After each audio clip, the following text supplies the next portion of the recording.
Guys, good evening to everyone. कैसे आप सब?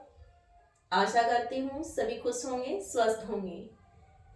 आज हम बात करेंगे कि क्वालिटी क्या है और क्वालिटी इनिशिएटिव के लिए हॉस्पिटल्स के अंदर कुछ पॉइंट्स बताए जाते हैं जिनको हमेशा जब भी हम पेशेंट केयर डिलीवर करते हैं अपने माइंड में हेल्थ केयर गिवर्स को रखने होते हैं, ताकि कोई भी पेशेंट सेफ्टी के साथ किसी भी प्रकार का कोई कॉम्प्रोमाइज ना हो और जितने भी पेशेंट सेफ्टी गोल्स हैं उनको हम माइंड में रख पाएँ और पेशेंट सेफ्टी का जो कल्चर है वो डेवलप हो सके। तो हम बात करते हैं कि क्वालिटी क्या है। Quality means fitness for purposes या डिग्री फॉर एक्सीलेंस हम बोल सकते हैं, या फिर हम ये कह सकते हैं कि कोई भी सर्विस को जब हम डिलीवर कर रहे हैं तो उसका एक डिफाइंड टाइम पीरियड जो है उसी टाइम फ्रेम के अंदर हम राइट पर्सन को राइट टाइम पर और राइट तरीके से पहुंचा पाए। एक सिस्टमेटिक वे होता है क्वालिटी के अंदर किसी भी काम को करने का, किसी भी सर्विस को डिलीवर करने का। तो उसके अंदर जो भी स्टैंडर्ड प्रोटोकॉल्स दिए जाते हैं, कोई गाइडलाइन है, कोई मैनुअल्स है, कोई पॉलिसीज जो बनाई गई हैं, उसके अकॉर्डिंग हम सर्विसेज डिलीवर करें।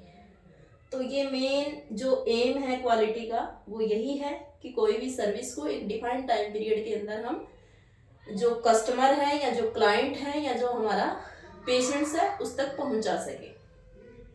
तो आज हम क्वालिटी के अंदर बात करेंगे इंटरनेशनल पेशेंट सेफ्टी गोल के बारे में। जब भी कोई हेल्थ केयर गिवर्स हैं, जब भी पेशेंट केयर करें, उनको हमेशा अपने माइंड में ये जो पेशेंट सेफ्टी गोल हैं उनको अपने माइंड में रखना होता है, ताकि जो भी मेडिकल एरर्स होते हैं उनको प्रिवेंट किया जा सके, पेशेंट सेफ्टी को इम्प्रूव किया जा सके और जो पेशेंट हेल्थ आउटकम्स हैं उसको भी इम्प्रूव किया जा सके। तो आइए आज हम डिस्कस करते हैं इंटरनेशनल पेशेंट सेफ्टी गोल्स के बारे में। फर्स्ट गोल है आइडेंटिफाई पेशेंट करेक्टली। सबसे पहले जब भी कोई सर्विस हम पेशेंट को डिलीवर कर रहे हैं, फर्स्ट हमें क्या करना है, दो आइडेंटिटी के साथ में पेशेंट को सही से फाइंड आउट करना है कि जिसको सर्विस देना है क्या ये वही पेशेंट है। तो वो किस तरीके से हम कर सकते हैं, फर्स्ट हम हर हॉस्पिटल के द्वारा एक यूएसआईडी पेशेंट को दी जाती है, वो हम देख सकते हैं। वो सब पेशेंट की यूनिक आईडी होती है, या पेशेंट का नाम हो सकता है या पेशेंट का डेट ऑफ बर्थ या फिर उसका टेलीफोन नंबर। ये सब क्लियर होने के बाद कोई भी ट्रीटमेंट या कोई भी सर्विस हम पेशेंट को देंगे।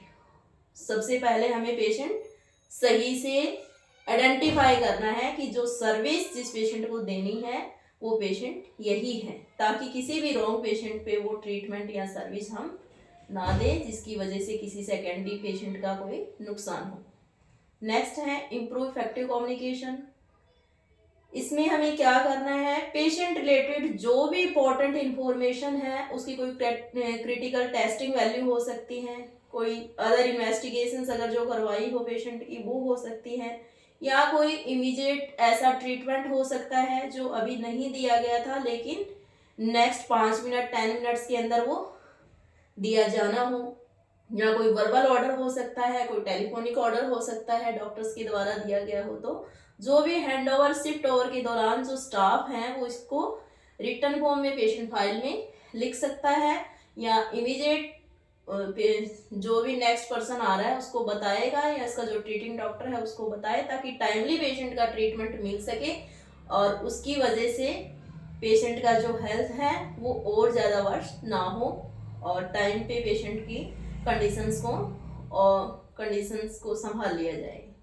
नेक्स्ट है improve the safety of high alert medication. जो भी हाई अलर्ट मेडिकेशंस होती हैं, इमरजेंसी जो ड्रग्स होती हैं, उनको देने से पहले जो भी सेफ्टी मेजर्स हैं वो हमें ध्यान रखना है कि जहाँ मेडिसिन्स को प्रिपेयर कर रहे हैं वो जगह हमारा साफ सुथरा हो, जिस ट्रे के अंदर हम कर रहे हैं वो ट्रे हमारी साफ हो, जो उसके लिए सिरिंज नीडल्स यूज कर रहे हैं वो स्टराइल हो, सारा प्रॉपर पीपी हम पहन के करें।